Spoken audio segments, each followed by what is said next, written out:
तो अब हम न्यू चैप्टर स्टार्ट करने वाले हैं, काइनेटिक थ्योरी ऑफ गैसेस। ठीक है, इसमें भी हम लोगों को हीट ट्रांसफर के बारे में ही पढ़ना है। ठीक है, जैसा कि अभी हम लोग पढ़ रहे थे हीट के बारे में, लेकिन इसमें थोड़ा सा हमें जो गैस है उसके बारे में स्टडी करनी है। अभी तक हम लोगों ने जो हीट ट्रांसफर पढ़ा था वो किसमें पढ़ा था? सॉलिड्स के अंदर पढ़ा था। अब हम गैस के बारे में थोड़ी बात करने वाले हैं। तो गैस के बारे में जब हम बात करने वाले हैं तो इस चैप्टर के अंदर उसके बारे में थोड़ा डिस्कशन करने वाला है, किस तरीके से चीजें एक दूसरे के साथ रिलेट करती है उसके बारे में इस चैप्टर के अंदर पढ़ने वाला है। इस चैप्टर का नाम है काइनेटिक थ्योरी ऑफ गैसेस। इसी को शॉर्ट में हम काइनेटिक थ्योरी ऑफ गैसेस भी बोलते हैं।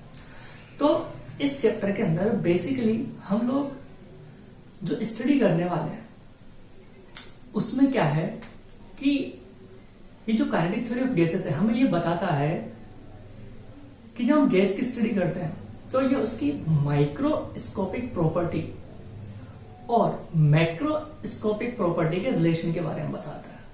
अब माइक्रोस्कोपिक प्रॉपर्टी क्या होती है और मैक्रोस्कोपिक प्रॉपर्टी क्या है, थोड़ा उसके बारे में जान लेते हैं। जैसे कि हम ये मान के चलते हैं जैसे कि जो गैस है वो काफी टाइनी पार्टिकल से मिलकर बना हुआ है। तो जब हम उस टाइनी पार्टिकल्स की स्टडी करते हैं तो हम मानेंगे कि उस टाइनी पार्टिकल के पास मास भी होगा, उसके पास मोमेंटम भी होगा, उसके पास काइनेटिक एनर्जी भी होगी। तो जब हम इन सब चीजों की स्टडी करते हैं, मॉलिक्यूल्स की, जो गैस के मॉलिक्यूल्स है उसको एज ए रिजिड और एज ए पार्टिकल्स मान के जब हम स्टडी करते हैं तो उसे हम बोलेंगे माइक्रोस्कोपिक प्रॉपर्टी या माइक्रोस्कोपिक स्टडी। लेकिन अगर हम ऐसा सोचते हैं कि जो गैस है उसको हम फ्लूइड मान के स्टडी करते हैं, फ्लूइड इन द सेंस कि वो लिक्विड भी हो सकता है और गैस भी हो सकता है, तो उसे हम फ्लूइड बोलते हैं। तो जब हम गैस को फ्लूइड मान के स्टडी करते हैं तो फिर हम उसकी स्टडी में प्रेशर, टेम्परेचर, इन सब की बात करते हैं। तो उस टाइप की जो प्रॉपर्टीज होती है उसे हम बोलते हैं मैक्रोस्कोपिक प्रॉपर्टीज। तो इस चैप्टर के अंदर हम लोग माइक्रोस्कोपिक प्रॉपर्टी और मैक्रोस्कोपिक प्रॉपर्टी के रिलेशन के बारे में पढ़ रहे हैं कि वो दोनों एक दूसरे के ऊपर किस तरीके से रिलेट करते हैं या एक दूसरे पर निर्भर करते हैं, डिपेंड करते हैं। ठीक है, यानी कि अगर मैं स्ट्रेटेजी चैप्टर की बात करूं तो मैं बोल सकता हूं कि it gives the relation between the microscopic property and the macroscopic property, यानी कि माइक्रोस्कोपिक प्रॉपर्टी और मैक्रोस्कोपिक प्रॉपर्टी के बारे में रिलेशन को बताता है। जैसे कि हम माने कि जो स्पीड है, जो मास है और जो एनर्जी है वो प्रेशर के साथ, टेम्परेचर के साथ किस तरीके से वेरी करती है, उस रिलेशन को ये बताता है, एक दूसरे का रिलेट करता है काइनेटिक थ्योरी। अब दूसरी बात अगर हम बात करते हैं गैस की, तो यहां पर हम लोग जितनी भी गैसेस हमारे पास है वो रियल गैस होती है, ठीक है, एक्चुअल में। लेकिन इस चैप्टर में हमें जो गैस के साथ डील करना है वो गैस होती है आइडियल गैस, या आप बोल सकते हो परफेक्टली गैस या परफेक्ट गैस बोल सकते हो। तो अगर मैं रियलिटी में बात करूं तो कोई भी गैस आइडियल गैस नहीं होती और ना ही एकदम परफेक्ट गैस होती है। लेकिन हम कुछ अजप्शंस मान करके जो रियल गैस है उनके ऊपर कुछ अजप्शंस अप्लाई करके उन गैसेस को हम लोग आइडियल गैस में कन्वर्ट कर सकते हैं, या हम बोल सकते हैं जब हम उसके ऊपर कुछ अजप्शन अप्लाई करेंगे तो वो रियल गैस एक आइडियल गैस की तरह बिहेव करेगी। वो अजप्शंस क्या क्या होते हैं, वो अजप्शंस हमें इस चैप्टर में पढ़ने होते हैं। आप में से कई सारे बच्चे ऑलरेडी उन अजप्शंस के बारे में जानते भी होंगे। क्लियर? तो सबसे पहले अगर मैं इसकी डेफिनेशन के बारे में लिखना चाहूं इस चैप्टर के, तो हम लिख सकते हैं it gives the relation between microscopic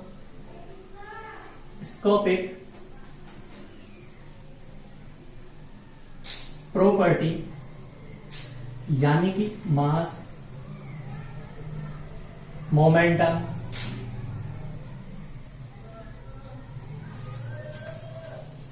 kinetic energy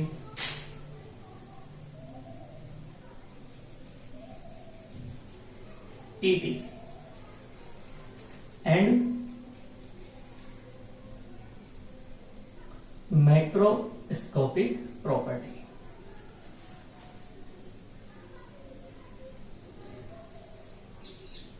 macroscopic property में क्या हो जाएगा हमारे पास? Pressure, temperature, ETC. Pressure, temperature, ETC. तो इस माइक्रोस्कोपिक प्रॉपर्टी और मैक्रोस्कोपिक प्रॉपर्टी के बारे में जो रिलेशन बताता है उसको हम बोलते हैं काइनेटिक थ्योरी ऑफ गैसेस। लेकिन हम जो ये अप्लाई करते हैं वो आइडियल गैस के ऊपर अप्लाई करते हैं। किसके ऊपर अप्लाई करते हैं? आइडियल गैस के। लेकिन हमें पता है रियलिटी में कोई भी गैस आइडियल नहीं है। तो अगर हमें कोई रियल गैस को आइडियल गैस में कन्वर्ट करना है तो कुछ अजम्पशंस मानने होते हैं। उन अजम्पशंस को यहाँ पे पोस्टुलेट्स भी बोला जाता है, यानी कि काइनेटिक थ्योरी ऑफ गैसेस के कुछ पोस्टुलेट्स है या आप अजम्पशंस भी बोल सकते हो। तो हम उस रियल गैस के ऊपर कुछ अजम्पशंस अप्लाई करके उस गैस को हम आइडियल गैस में कन्वर्ट करते हैं या परफेक्ट गैस में कन्वर्ट करते हैं। उससे फायदा क्या होता है कि हम लोग इस चैप्टर के अंदर कई सारे डेरिवेशन जो जनरेट करेंगे उसकी कैलकुलेशन हमारे लिए थोड़ी आसान हो जाएगी और चीजों को हम थोड़ा आसानी से समझ पाएंगे। यही रीजन होता है। ठीक है, अब क्या क्या वो अजम्पशंस है जिससे कि हम किसी एक रियल गैस को एक आइडियल गैस में कन्वर्ट कर सकते हैं। ठीक है, तो उन अजम्पशंस की बात कर लेते हैं।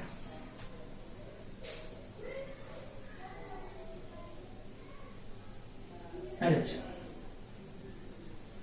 ठीक है, अगर मैं फर्स्ट अजम्पशन की बात करूं, फर्स्ट, तो हमसे ये बोला जाता है कि कोई भी जो गैस है उस गैस के जितने भी मॉलिक्यूल्स होंगे वो सारे के सारे मॉलिक्यूल्स आइडेंटिकल्स होंगे। लेकिन इस बात को ध्यान से समझना, अलग अलग गैस के पार्टिकल्स अलग अलग टाइप के हो सकते हैं। जैसे कि सपोज कीजिए अगर मैं हीलियम गैस की बात करता हूं तो हीलियम गैस के जितने भी मॉलिक्यूल्स हो गए या जितने भी एटम्स हो गए वो सारे के सारे आइडेंटिकल्स हो गए।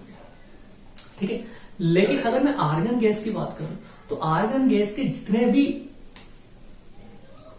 मॉलिक्यूल्स हो गए या एटम्स हो गए वो सारे के सारे आइडेंटिकल हो गए। लेकिन हीलियम और आर्गन के जो मॉलिक्यूल्स है वो आइडेंटिकल हो ये जरूरी नहीं है। सेकंड, ये बोला जाता है कि जितने भी पार्टिकल्स हो गए उनको हम स्पेरिकल फॉर्म में मानेंगे, यानी कि जो बॉल होती है टाइनी बॉल्स उसकी फॉर्म में मानेंगे और वो रिजिड होगी। तो सबसे फर्स्ट पॉइंट अगर मैं लिखूं, all the particles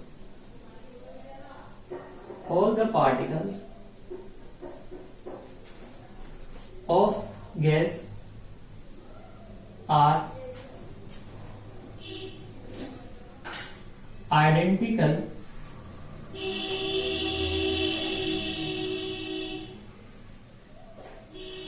spherical and rigid.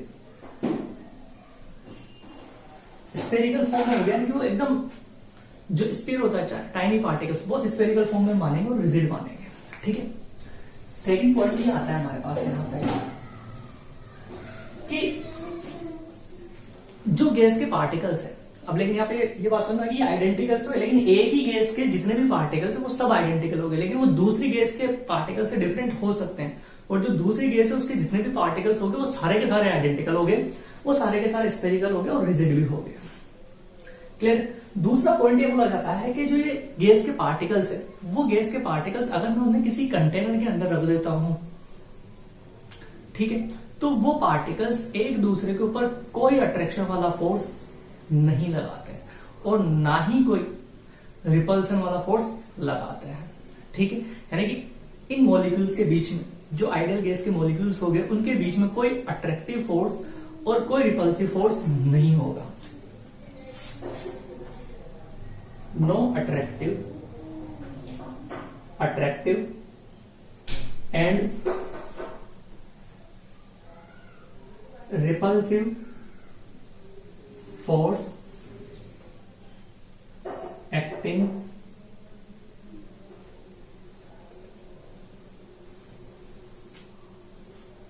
no attractive repulsive force acting among the gas particles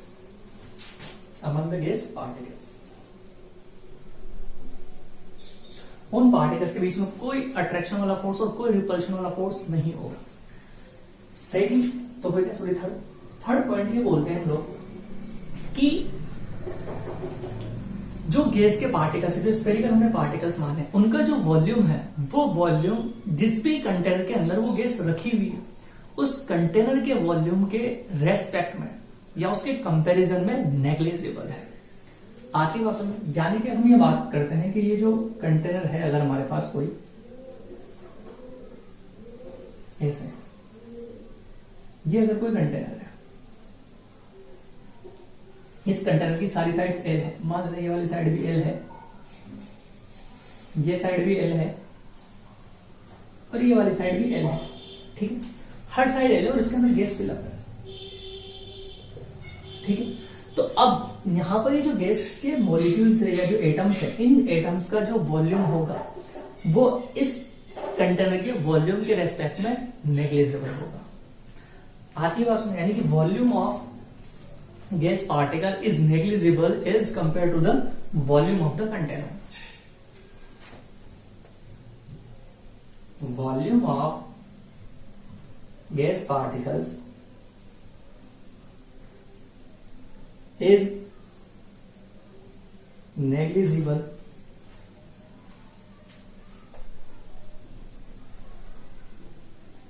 as compared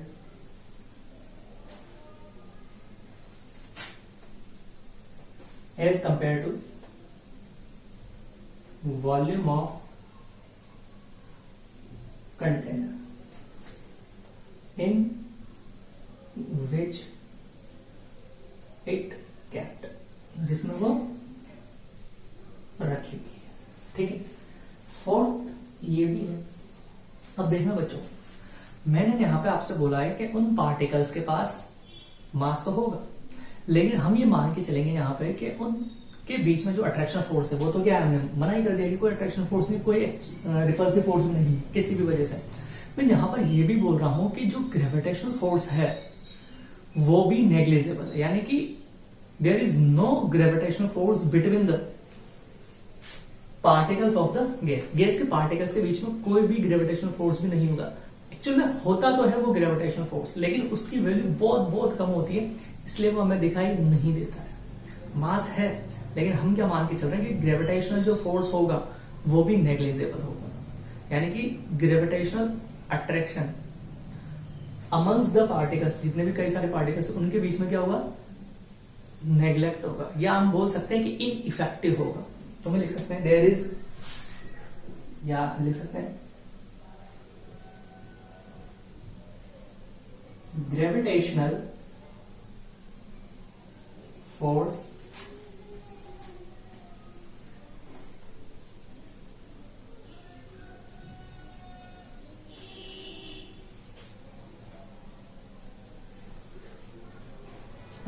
among particles is ineffective.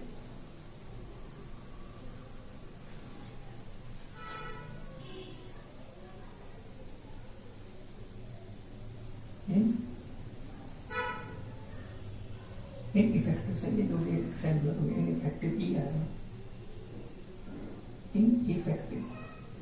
Ineffective due to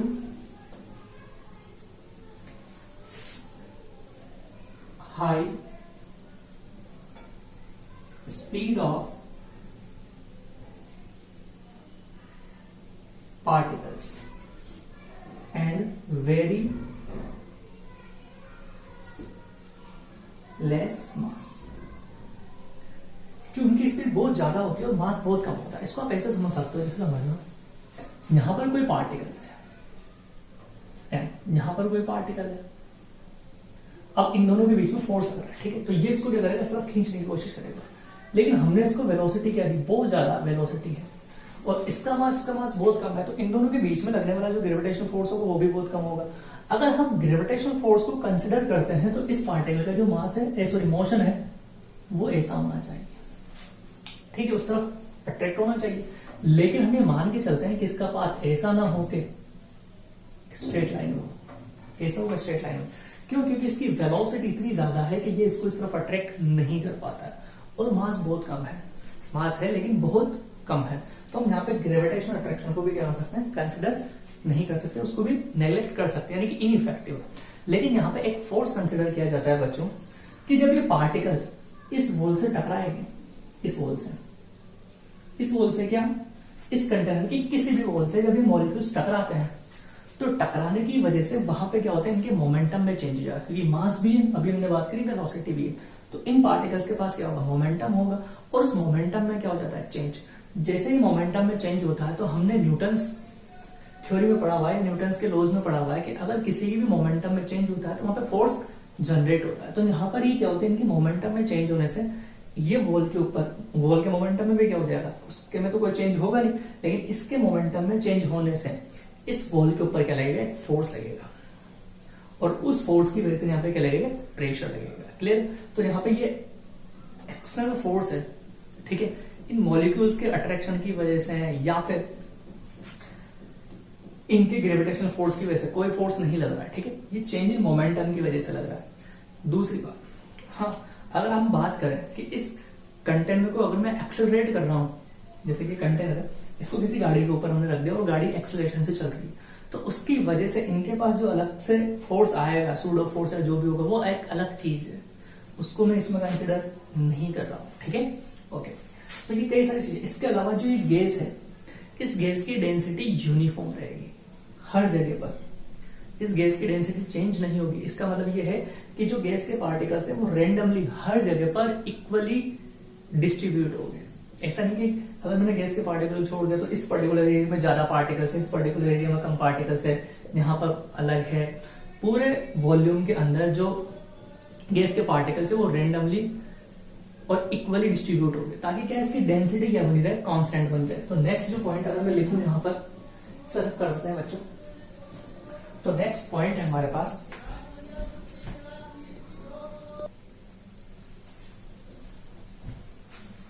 तो नेक्स्ट पॉइंट हो जाएगा हमारे पास fifth, density of gas is constant.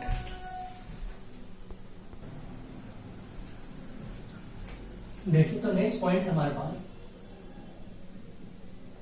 Density of gas is constant. Density क्या होती है, constant होती है। एक और पॉइंट होता है बच्चों, वो भी काफी इंपॉर्टेंट है और कई बार यहां से डायरेक्ट आपसे सम पूछ लिया जाता है।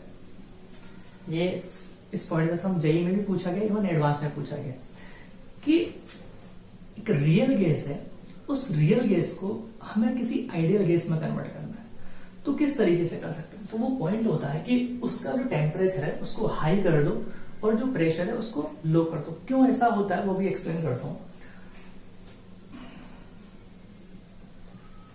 We can convert any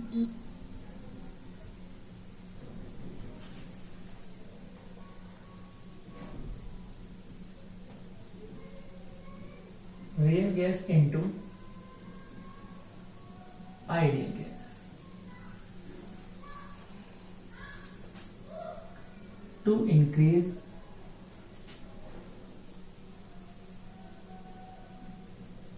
temperature and decrease pressure। ठीक है, ये नीचे के पॉइंट्स पे हटाता हूं बच्चों में।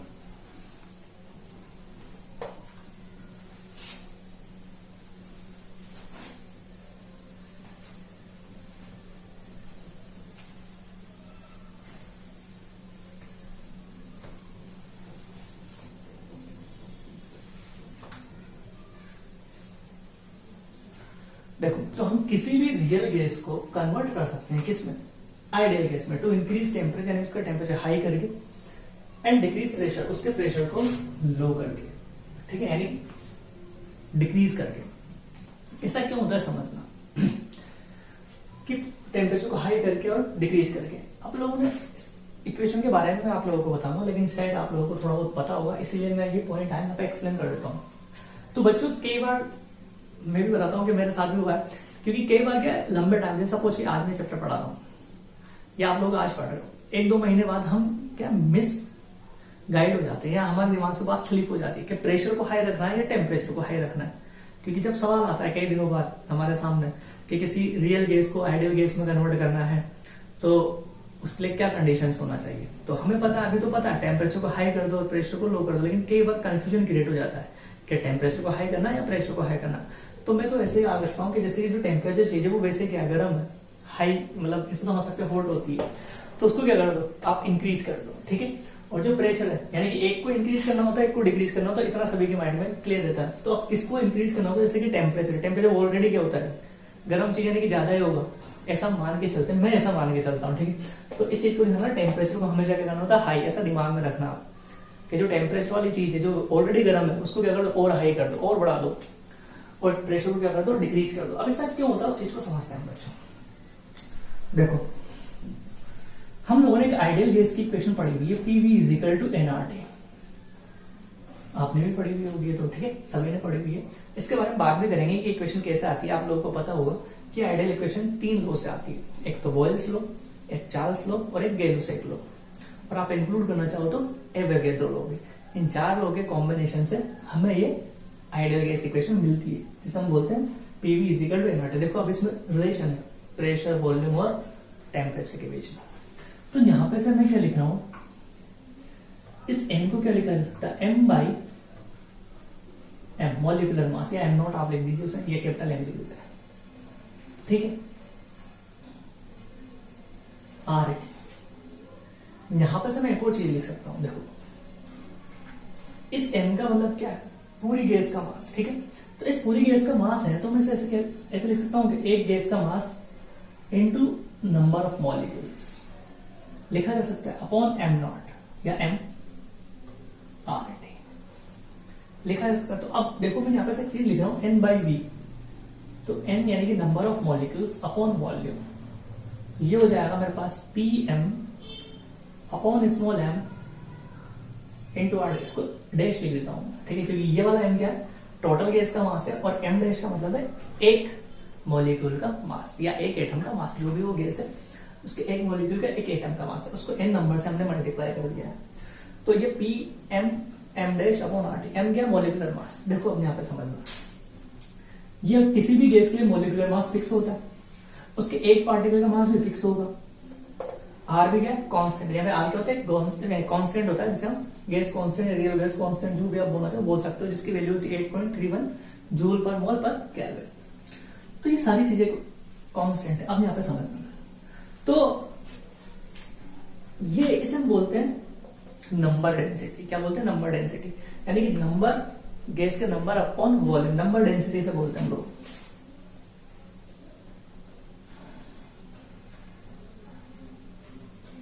तो आप ध्यान से समझने की कोशिश करना, ये नंबर डेंसिटी, अगर किसी गैस को हमें आइडियल गैस में कन्वर्ट करना है तो नंबर डेंसिटी क्या होना चाहिए हमारे पास, कम होना चाहिए, ज्यादा होना चाहिए।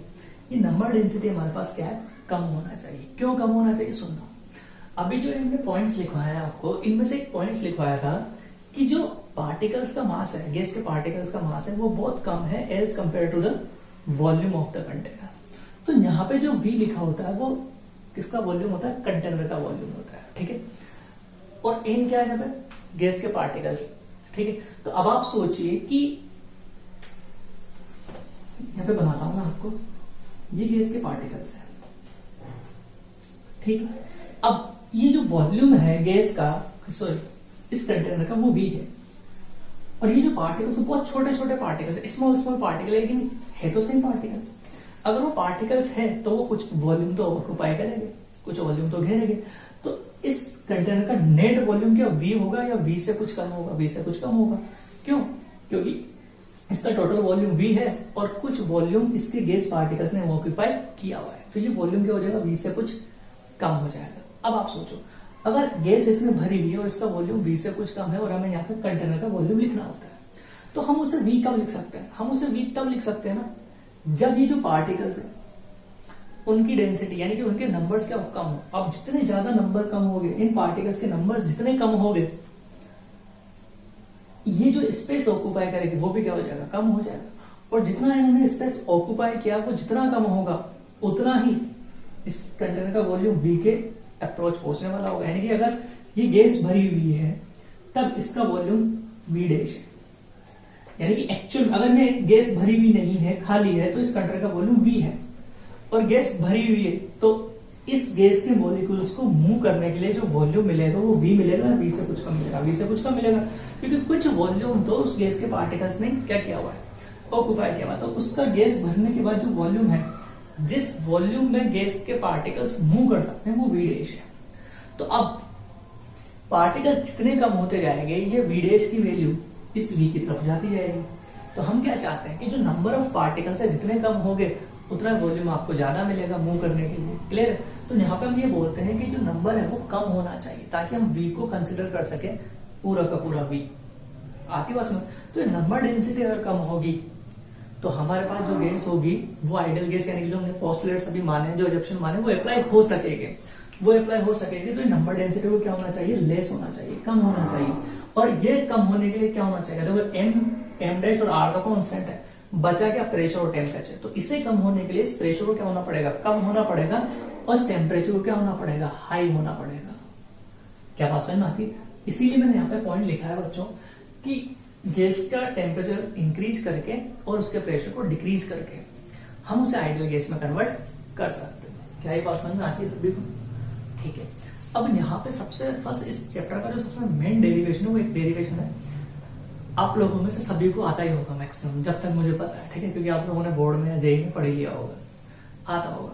वो होता है कि जब हम किसी आइडियल गैस को किसी कंटेनर के अंदर फिलअप करते हैं तो वो कंटेनर्स की वॉल के ऊपर एक फोर्स अप्लाई करते हैं। उस फोर्स की वजह से उस कंटेनर्स की वॉल के ऊपर एक प्रेशर एक्सर्ट होता है। उस प्रेशर की हमें यहाँ पे बात करनी है कि वो प्रेशर कितना होता है, कि जो आइडियल गैस है वो कंटेनर की वॉल के ऊपर कितना फोर्स और कितना प्रेशर अप्लाई करती है। तो उसी की बात कर लेते हैं हम लोग। यहाँ पे इसे हटा देते हैं।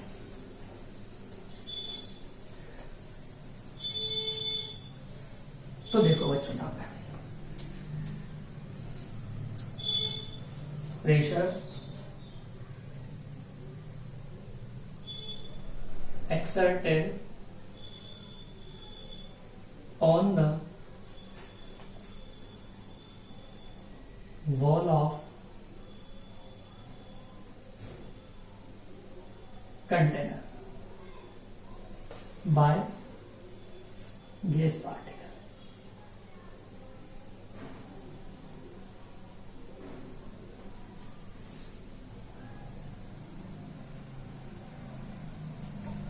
बहुत ही सिंपल सा डेरिवेशन है, मैकेनिक्स के ऊपर बेस्ड है पूरा का पूरा। अगर आपको न्यूटन्स लॉ आता है तो आप इस डेरिवेशन को काफी आसानी से कर लोगे। तो देखो समझते हैं हम लोग।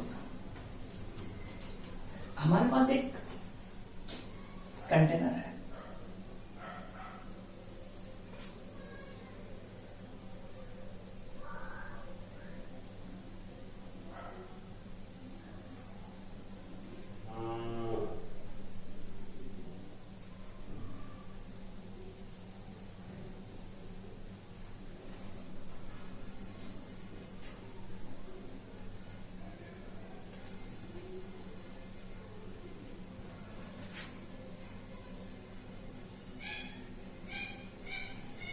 देखो ये कंटेनर है हमारे पास,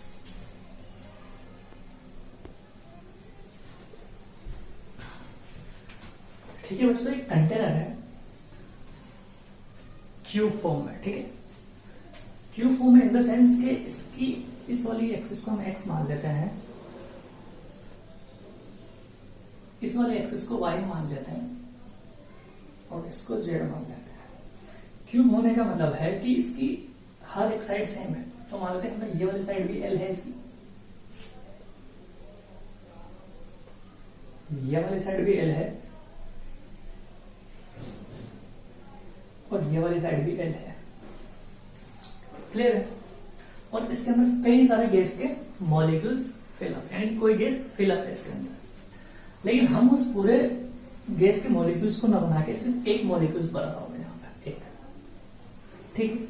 तो अब हमें पता है कि जो मॉलिक्यूल्स है वो रेंडमली मूव कर रहे होते हैं हर डायरेक्शन में। तो ये जो मॉलिक्यूल्स है ये भी हर डायरेक्शन में मूव कर रहा होगा। इसके पास जो वेलोसिटी होगी वो किसी भी डायरेक्शन में हो सकती है। तो हमने मान लिया इसके कंपोनेंट ले लेते हैं, उस वेलोसिटी की क्या ले लिया हमने? कंपोनेंट्स। उस एक पार्टिकल की बात कर रहा हूँ तो उसके कंपोनेंट्स लेंगे तो एक्स डायरेक्शन में कंपोनेंट आएगा, उस कंपोनेंट को हमने वी एक्स बोल दिया। एक कंपोनेंट वाई डायरेक्शन में भी आएगा, उसे हमने वी वाई बोल दिया। एक कंपोनेंट जेड डायरेक्शन में भी आएगा तो उसे हमने वी जेड बोल दिया। ऐसे बहुत सारे पार्टिकल्स हैं, हम सिर्फ एक ही पार्टिकल्स की बात कर रहे हैं, ठीक है। लेकिन यहाँ पे कुछ बातें हैं जो हमें पहले पता होना चाहिए, जिससे हम डेरिवेशन करते वक्त क्लियरिटी रहे दिमाग में।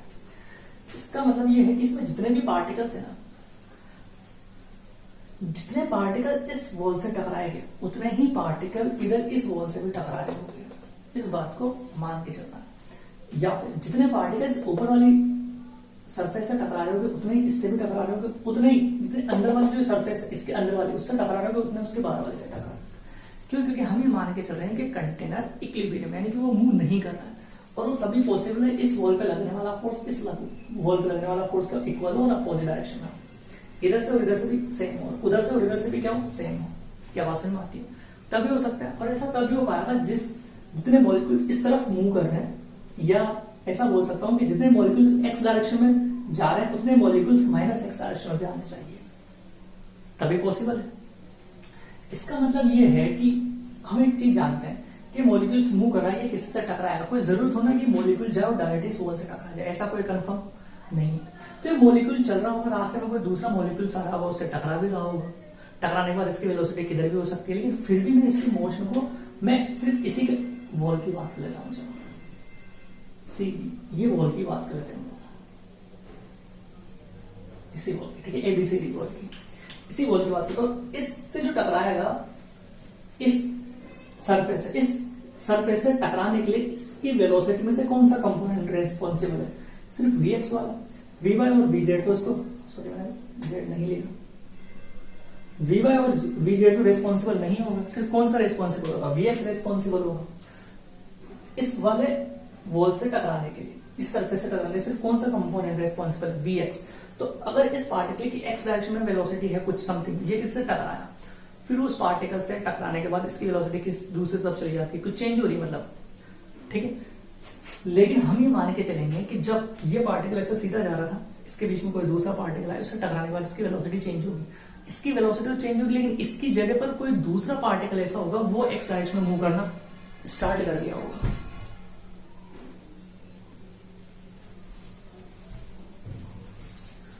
तो यहां पर हम लोग ये मान के चल रहे हैं कि इस वॉल से टकराने के लिए सिर्फ और सिर्फ इसका एक्स कंपोनेंट रेस्पॉन्सिबल है, और जब ये एक्स कंपोनेंट वाला पार्टिकल जाता है एक्स वेलोसिटी के साथ कोई भी पार्टिकल, तो टकराता है और हो सकता है उसका पाथ चेंज हो जाए, लेकिन उसी टाइम पे सडनली या उसी इंस्टेंट पर कोई दूसरा पार्टिकल है जो इसकी जगह पर सीधा जाना स्टार्ट हो जाता है, ठीक है, और उसका भी कहीं कोलिजन होता है, तो जब वो उसकी भी डायरेक्शन चेंज होती है तो उसी जगह पे कोई थर्ड पार्टिकल जो सीधा जाना स्टार्ट हो जाता है। उसी तरीके से इधर भी ऐसे ही है। तो यानी कि हमेशा एक ऐसा पार्टिकल होगा जो इस स्ट्रेट में या इस स्ट्रेट डायरेक्शन में, इस एक्स डायरेक्शन में क्या कर रहा होगा, मूव कर रहा होगा, ठीक है। मैं ये नहीं कह रहा हूं कि यही पार्टिकल होगा, लेकिन हमेशा इस डायरेक्शन में कोई ना कोई एक पार्टिकल होगा जो सीधा जा रहा होगा, चाहे कोलिजन हो चाहे कोलिजन ना हो, तो कोई ना कोई पार्टिकल होगा, और हर पार्टिकल इस डायरेक्शन में वीएक्स वेलोसिटी से जा रहा है, ठीक है, कोई भी एक पार्टिकल। तो मैं ये मान लेता हूं कि वो एक ही पार्टिकल जो सीधा इधर जाता है, एक पार्टिकल मैंने मान लिया, क्योंकि अलग अलग पार्टिकल्स लूंगा उससे तो अच्छा ना मैं एक ही पार्टिकल ले लूं कि वो सीधा ही जाता है और इस वॉल से टकराता है, ठीक है। तो ये इस चीज का ध्यान रखना बच्चों, अलग अलग पार्टिकल्स हो सकते हैं, क्योंकि आप लोगों ने पढ़ा होगा कि गैस के जो मॉलिक्यूल्स होते हैं वो रैंडमली मूव कर रहे होते हैं और एक दूसरे से कोलाइड कर रहे होते हैं, तो कोई जरूरी नहीं कि ये पार्टिकल ही जाके डायरेक्ट इसको हिट कर जाए पहली बार में, मे भी पॉसिबल है और मे भी पॉसिबल नहीं है। तो जब ये मे भी पॉसिबल वाला केस होगा तो कोई दिक्कत नहीं है, और जब मे भी पॉसिबल वाला केस नहीं है, यानी कि बीच में कहीं से टकराता है, तो उस इंस्टेंट पे ये ना सही कोई दूसरा ऐसा पार्टिकल है जो इस डायरेक्शन में चल रहा है, हो सकता है वो भी कुछ दूरी चले और टकरा जाए, कोलिजन कर जाए, तो थर्ड पार्टिकल होगा, लेकिन हमेशा इस डायरेक्शन में कोई एक पार्टिकल रहेगा, ठीक है। तो अलग अलग पार्टिकल्स मानने से अच्छा मैं एक ही पार्टिकल मानता हूं, वो वीएक्स वेलोसिटी से इस तरफ चलेगा, ठीक है। अब हमें पता है कि इस मास होगा इसका कुछ ना कुछ, तो इस पार्टिकल्स का उसका मास हम m मानते हैं, स्मॉल m। तो जब ये इस डायरेक्शन में जाएगा और इससे टकराएगा तो इसका मोमेंटम होगा कुछ, और वापस आएगा तो मोमेंटम में कुछ चेंज होगा, तो हम लिख सकते हैं इसके मोमेंटम में चेंज, ठीक है। तो सबसे फर्स्ट क्या लिखेंगे हम, change in momentum, change in momentum of one particle after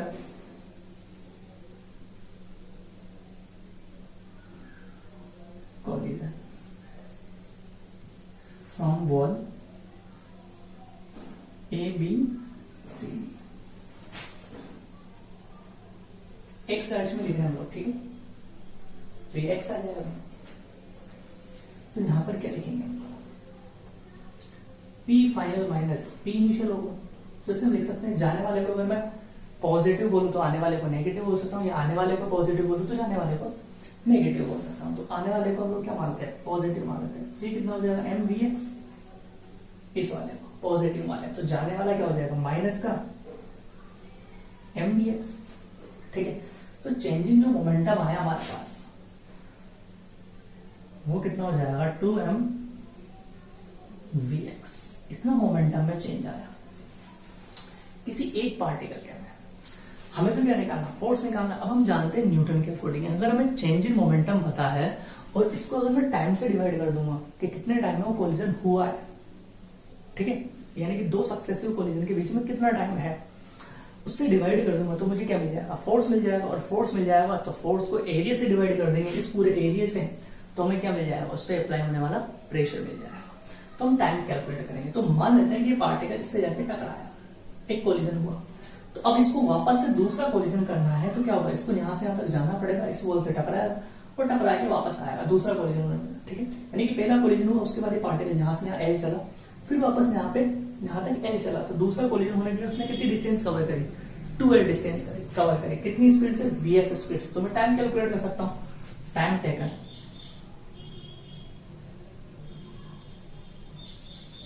delta T, वो कितना हो जाएगा, वो हो जाएगा 12/vx हो जाएगा। तो force exerted by the one particle on wall, एक पार्टिकल की वजह से कितना चेंज होगा। तो हम लिख सकते हैं force exerted by one particle, यही होगा, उसे हम बोलेंगे एफ एवरेज। और वो कितना हो जाएगा, delta P by delta T हो जाएगा। डेल्टा पी हमें पता है कितना होगा, 2m vx हो जाएगा। ठीक है, और डेल्टा टी क्या है, 12/vx होगा। तो इस 2 से 2 तो कैंसिल आउट हो गया। तो यहां पे सर मैं लिखना चाहूं एफ एवरेज, तो वो कितना हो जाएगा, वो हो जाएगा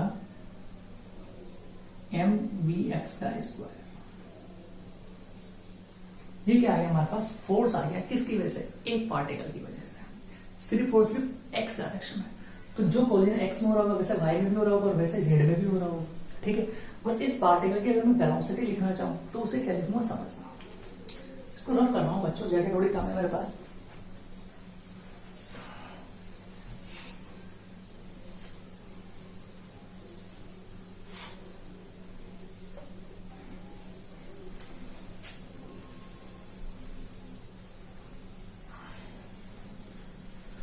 तो हम लोग एक चीज जानते हैं बहुत अच्छे से कि ये जो पार्टिकल है vx1, एक पार्टिकल की बात, उस पार्टिकल की अगर मैं वेलोसिटी लिखूं v1, ठीक है, तो उसे क्या लिखा जा सकता है, vx i cap v1 j cap, या ऐसे पहले बात करते हैं v की फॉर्म में, प्लस vz कैप, ऐसे लिखा जा सकता है, कोई दिक्कत नहीं। ये एक पार्टिकल की बात कर रहा हूं मैं, ठीक है, तो 1 ही लेते हैं। ठीक, अगर मैं इसका मैग्नीट्यूड लूं तो मैं इसको ऐसे लिख सकता हूं क्या, v का स्क्वायर, vx1 का स्क्वायर, vy1 का स्क्वायर और vz1 का स्क्वायर, ऐसे लिखा जा सकता है। तो आप सोचिए बच्चों कि ऐसा एक पार्टिकल या बहुत सारे पार्टिकल्स है, ठीक है। तो ऐसे बहुत सारे पार्टिकल्स है, तो ये v1 पार्टिकल्स लिए हैं मैंने, ठीक है, v1 पार्टिकल लिए तो n पार्टिकल, तो मैं सबके लिए क्या लिखूंगा, जैसे v2 लिखूंगा, फिर v3 लिखेंगे यहां पर ऐसा।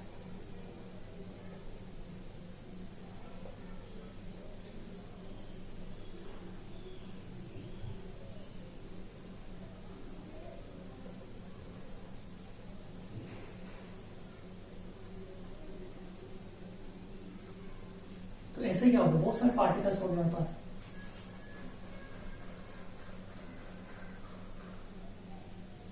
तो यहाँ पर क्या आएगा, अगर मैं सम करूंगा इन सब का, तो सम क्या आएगा मेरे पास, इन सब का सम करूंगा तो मान लेते हैं वो आया v वेक्टर, जो भी आया। अगर मैं इसको वेक्टर की फॉर्म में लिखूं तो ऐसे भी लिख सकता हूँ मैं इस पूरे को, ऐसा। तो ये वाली सब लिख रहा हूँ बच्चों में यहाँ पे नीचे, ताकि क्या मुझे दो बार लिखना ना पड़े। ये जो इक्वेशन लिखी इसी को क्या मैं ऐसे लिख सकता हूँ, तो यानी कि v1 हो जाएगा। उसी तरीके से अगर मैं इसको लिखूं तो v2 की फॉर्म में लिख सकता हूँ, उसके बाद इसको लिखूं तो मैं इसकी फॉर्मूला, जब मैं इन सबको एडिशन करता हूं तो मैं यहाँ पे इसको हटा के इसी के नीचे लिख देता हूँ। चलो यहाँ पे लिखा हुआ है, इसको ऐसे भी लिखा जा सकता है। तो जब इसको ऐसे लिखा जा सकता है, इसको ऐसे भी लिखा जा सकता है, मैं यहाँ पे डायरेक्ट एडिशन करके लिख रहा हूँ। क्लियर? तो यहाँ पर जो हमारे पास आएगा V1 V2 V3 ऐसे आता है, तो इस वाले फॉर्मेट में लिखने की कोशिश कर रहा हूँ बच्चों में उसको। तो ये आ जाएगा हमारे पास समेशन V स्क्वायर, इन सबका एडिशन इज इक्वल टू हो जाएगा वो summation Vx square Vy square summation Vz square. ये कैसे लिख दिया समझ में आया आप लोग? इस वाली वेलोसिटी को मैं ऐसे लिख सकता हूँ मैग्नीट्यूड की फॉर्म, इस वाली वेलोसिटी को V2 की फॉर्म में लिखता, उन सबको ऐड करता तो ये आता है। इस सिग्मा का मतलब तो आप समझते होंगे, इस सिग्मा का मतलब क्या है? इस पूरे को ग्राफ करता हूँ बच्चों में ताकि आपको क्लियर से समझ में आएगा। देखो इस सिग्मा का मतलब क्या है? इस सिग्मा का मतलब है सिग्मा V स्क्वायर का V1 square plus V2 square plus V3 square up to Vn square, ऐसा इसलिए। तो इन सब का एडिशन करेंगे, यानी कि इन सब का एडिशन करेंगे तो ये आएगा, इन सब का एडिशन करेंगे तो ये आएगा। अब यहाँ पे समझना, ये एक्स डायरेक्शन में वेलोसिटीज है जितने भी पार्टिकल्स है उन सब के सम का स्क्वायर है, यानी कि एक्स डायरेक्शन में जितने पार्टिकल्स जा रहे हैं उन सब की वेलोसिटी अलग अलग है, लेकिन उन सब की वेलोसिटीज के सम का स्क्वायर है ये। उसी तरीके से ये वाई है और ये उसी तरीके से जेड है। तो अभी मैंने क्या बोला कि जितने पार्टिकल्स एक्स में जा रहे होंगे उतने पार्टिकल माइनस एक्स में जा रहे होंगे, उतने पार्टिकल वाई में जा रहे होंगे, उतने पार्टिकल जेड में भी जा रहे होंगे, सॉरी माइनस वाई में और जेड में भी जा रहे होंगे। तो वहां से हमें पता चलता है कि ये और ये तीनों क्या है? सेम है। तो यहां पर हम लिख सकते हैं summation of Vx square summation of Vy square और समेशन ऑफ Vz स्क्वायर, ये सेम होगा। ध्यान ना, ये इंडिविजुअल पार्टिकल्स की वेलोसिटी एक्स डायरेक्शन में सेम नहीं है, लेकिन उन सब का जब हम सम करेंगे तो वो इक्वल है। इसका मतलब ये है। तो जब मैं यहां पे लिखूंगा तो यहां पे से मैं ऐसे लिख सकता हूं कि V square is equal to 3 Vx का स्क्वायर लिखा जा सकता है, कोई दिक्कत नहीं। तो अब यहां पे ध्यान से समझना, तो इसको मैं कह सकता हूं 1/3 समेशन ऑफ V स्क्वायर, और इसे लिखा जा सकता है, ठीक है। ये हमने किसके लिए लिखा था? एक पार्टिकल के लिए लिखा था। तो ऐसे कैसे हमें कितने पार्टिकल्स के लिए लिखना होगा? n पार्टिकल्स के लिए। तो जब मैं n पार्टिकल्स के लिए लिखूंगा तो इन सबको x डायरेक्शन में ऐड कर देंगे, नेट फोर्स हो जाएगा। ये किसके लिए था? एक पार्टिकल के लिए फोर्स था, तो हम क्या लिखेंगे? फॉर n पार्टिकल्स के लिए, ठीक है। इसे रफ करते हैं बच्चों, इस वाली चीज यहां तक क्लियर चीज आपके दिमाग में कि कैसे आया हमारे पास। अब हम इसकी बात करते हैं, इसकी बात करो, ये किसके लिए आता है? एक पार्टिकल्स के लिए। तो ऐसे कितने सारे पार्टिकल्स हो गए हमारे पास? n पार्टिकल्स हो गए। n पार्टिकल्स हो गए तो उनके लिए जो एवरेज फोर्स लगेगा यहां पर लिख देता हूं मैं, चलो average force for n particles, या जितने भी वो पार्टिकल्स है उन सब के लिए, ठीक है। तो यहां पे इन सब का ऐड करेंगे तो एवरेज है n का, तो यहां पे कितना? mvx1 स्क्वायर mvx2 स्क्वायर, वही होगा। m तो कॉमन है सभी में, क्या होगा?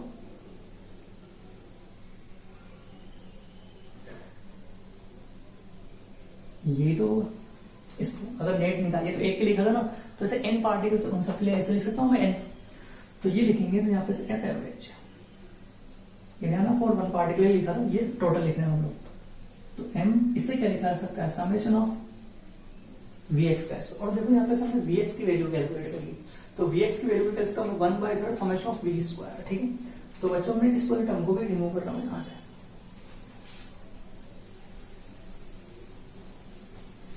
तो देखो यहां पर लिखा जा सकता है f average is equal to m into 1/3 summation of V square, ठीक है। तो यानी कि कुल मिला के हमें यहाँ पे से जो मिला वो, बच्चों ने हमने गलती कर दी कहेंगे, इसमें l स्क्वायर भी चल रहा था, वो तो ऊपर चला गया था, 2l था, 2 से 2 कट हो गया, तो यहाँ पे l भी था, मैंने गलती कर दी बच्चों, फॉर्मूले में अप्लाई करना है। l भी था, क्लियर है ना? l भी चल रहा था क्योंकि उसमें जब मैंने फॉर्मूला लिखा था तो मैं मिस कर दिया था, क्योंकि क्या आया था डिवाइड करने पर? ऊपर आया था mvx और नीचे था 2l/vx, तो vx कहां चला जाएगा? ऊपर, नीचे l बचेगा, तो लिखना भूल गया तो बच्चों से सही करेक्ट कर लेना, ठीक है। ml अब ये आया हमारे पास, यानी कि आया हमारे पास m/3l summation of V square, ये एवरेज फोर्स आ गया एक वॉल पर लगने वाला, ठीक है। और ये टोटल आ गया। अब हम क्या करते हैं, प्रेशर कैलकुलेट करते हैं। तो प्रेशर कैलकुलेट करने के लिए क्या करना पड़ेगा, हमें फोर्स पता है, फोर्स को किससे डिवाइड कर देंगे, एरिया से कर देंगे। तो यहीं पर प्रेशर की बात कर लेते हैं। प्रेशर प्रेशर क्या होगा, एफ एवरेज बाय एरिया, ठीक है। तो पी, ध्यान रखना बच्चों, ये पी प्रेशर था और जिसके पहले जो पी लिखा था वो मोमेंटम था। तो एफ एवरेज कितना है, M summation of V square upon 3L, तो ये ऑलरेडी, और एरिया क्या लिखेंगे हम लोग उस वॉल का, L स्क्वायर। तो यहां पे से P इजिकल टू हमें क्या मिलेगा, 1/3M L cube summation of V square. अब यहाँ पे अगर हम जानते हैं तो ये किसका मास है, एक पार्टिकल का मास है, क्योंकि हमने सब में से n कॉमन लिया, एक पार्टिकल का मास है। अगर हमें टोटल गैस का मास चाहिए, यानी कि n पार्टिकल्स का मास चाहिए, तो इसको क्या कर दूं, n से मल्टीप्लाई कर दूं। और अगर हमें यहाँ पे n से मल्टीप्लाई करना हो तो n से डिवाइड भी करना पड़ेगा। तो इस प्रेशर को मैं ऐसे लिख रहा हूं, m into n L into summation of v square by n। देखो इस n से मल्टीप्लाई और डिवाइड किया। अब एक पार्टिकल्स के मास को अगर मैं n से मल्टीप्लाई करूंगा नंबर ऑफ गैस पार्टिकल से, तो टोटल मास हो जाएगा। जब ये टोटल मास हो जाएगा तो इसको इधर लिखते हैं बच्चों वापस, इसको रफ ही कर देता हूं मैं पूरे को ताकि दिक्कत ना हो।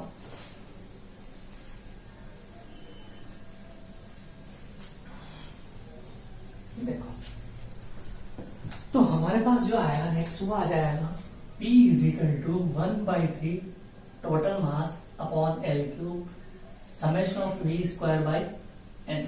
अब ये मास अपॉन वॉल्यूम क्या होगा, डेंसिटी हो जाएगी। तो इसे क्या लिख सकते हैं हम लोग, रो लिख सकते हैं। तो P is equal to 1/3 rho summation of V square by N। और इस V स्क्वायर बाई N को हम एक टर्म बोलते हैं बच्चों VRMS। इसको देखो तो यहां पर से बन के आ जाएगा हमारे पास 1/3 रो VRMS का होल स्क्वायर।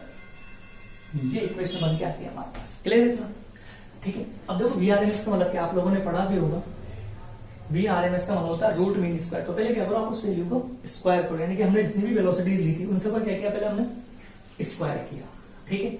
फिर उनका मीन लो, मीन लेने को ना हमने एवरेज लिया, यानी कि यहाँ पे हम लोग इसका एवरेज ले लेंगे, यानी कि ऐसे किया हमने, जितनी भी वेलोसिटीज थी उसको ऐसे लिख दिया हमने, स्क्वायर करने के बाद मीन ले लिया हमने।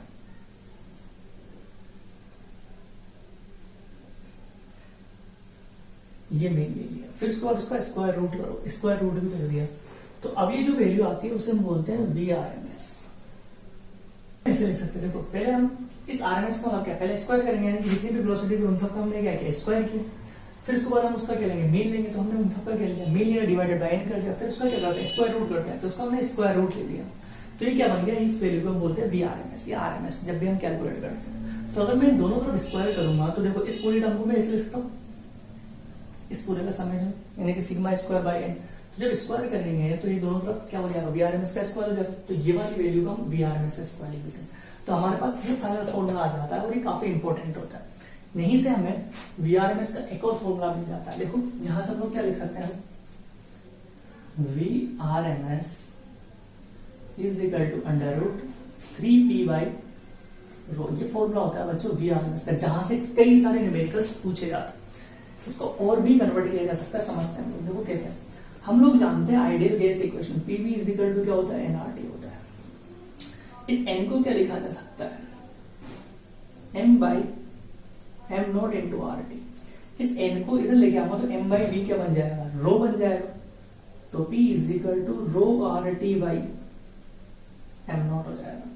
तो P by rho is equal to क्या हो जाएगा, RT बाई m नॉट। तो ये वाली वैल्यू अगर मैं इस इक्वेशन में पुट करता हूं तो हमारे पास एक और फॉर्मूला आया था VRMS का। वो फॉर्मूला हो जाएगा under root 3RT by m naught. यहां से भी कई सारे न्यूमेरिकल्स पूछ जाते हैं।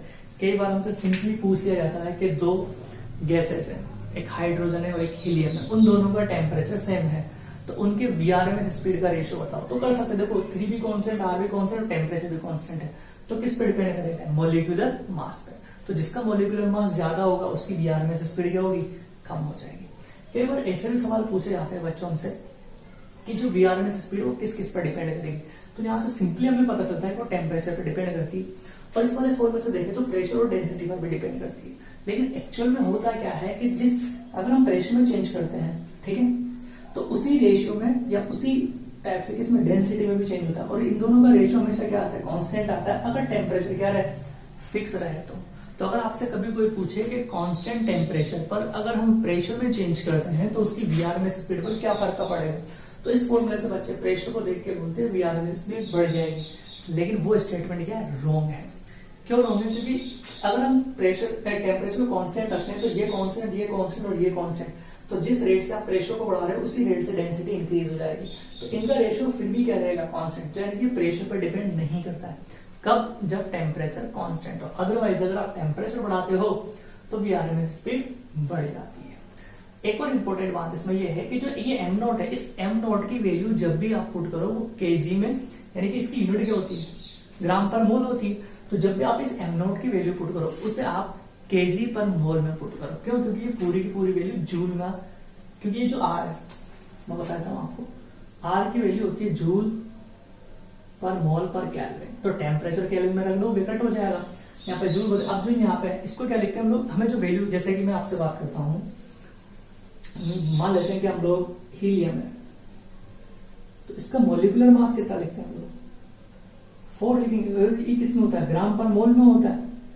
तो जब आप यहाँ पे ग्राम पर मोल में लिखोगे, लेकिन ये तो किसमें आना होगा, ये जूल किसमें होता है, केजी में होगा, तो फिर आपको इसे किसमें कन्वर्ट करना होगा, केजी में। तो जब आप इसमें वैल्यू पुट करोगे तो उसको ध्यान रखना, एम नॉट की वैल्यू आप 4 इंटू 10 की पावर -3 केजी पर मोल ऐसे पुट करनी है आपको। इस चीज का ध्यान रखना बच्चों, अदरवाइज आपकी न्यूमेरिकल वैल्यू गलत हो सकती है। बाकी कोई दिक्कत नहीं। तो सबसे फर्स्ट बात हमें पता चलती है वीआरएमएस का एक फॉर्मूला आता है 3p/ρ, एक और फॉर्मूला आता है 3RT/m0। ये काफी ज्यादा इंपॉर्टेंट है। इसमें न्यूमेरिकल रेशियो वाले आते हैं, बहुत ही सिंपल आते हैं, आप कर सकते हो। अगर हम टेम्परेचर में चेंज करते हैं तो आरएमएस स्पीड बढ़ेगी। अगर हम प्रेशर में चेंज करते हैं, कांस्टेंट टेम्परेचर रख के, यानी कि टेम्परेचर को कांस्टेंट रख के, तो कोई चेंज नहीं आता है। ठीक है, इसको भी रफ करके थोड़ा और समझते हैं। अब हम थोड़ी काइनेटिक एनर्जी के बारे में बात करते हैं जो गैस के पार्टिकल से होंगी। देखो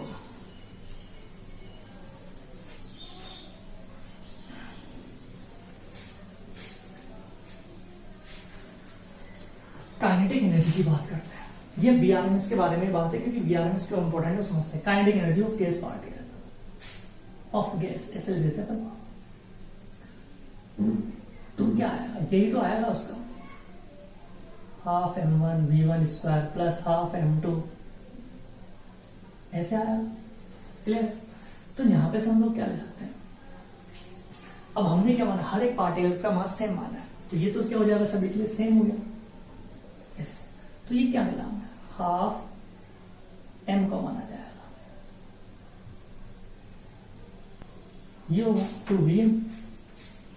अब ये एक पार्टिकल का मास है, अब वापस से अगर मैं से n से मल्टीप्लाई और डिवाइड कर दूं, n से इसको डिवाइड कर दिया, n से इसको मल्टीप्लाई कर दिया, फिर टर्म वापस से क्या बन जाएगी हमारे पास, वीआरएमएस स्क्वायर, और m इंटू n क्या बन जाएगा, कैपिटल M बन जाएगा। तो जो काइनेटिक एनर्जी आएगी वो भी क्या बन जाएगी, हाफ कैपिटल M वीआरएमएस का। इसका तो ध्यान रखो बच्चों, किसी भी गैस की अगर हमें काइनेटिक एनर्जी लिखनी हो तो हम डायरेक्ट लिख सकते हैं half m VRMS square. Clear है इतना? ठीक है। अब यहाँ पे से अगर आप थोड़ा और ध्यान से समझने की कोशिश करो तो इस वीआरएमएस को क्या लिख सकते हैं हम लोग, यहाँ पर से देखो, इस वाले फॉर्मेट से लिख देता हूं,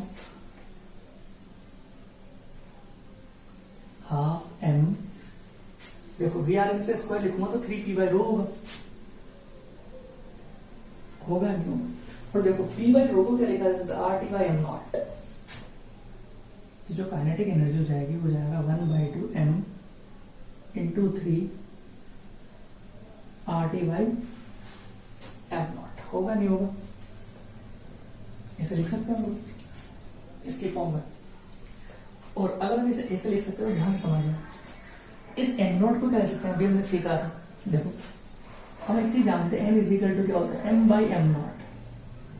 तो m0 इजिकल टू कितना हो जाएगा, m/n, सॉरी n। होगा नहीं होगा, तो यहां पर वैल्यू पुट करता हूं मैं, तो kinetic energy is equal to half, या इसको ऐसे लिख देते हैं 3/2 m into RT, m into n। Same same cut हो गया। तो काइनेटिक एनर्जी का फॉर्मूला क्या आ जाता है, ये आ जाता है 3/2 nRT।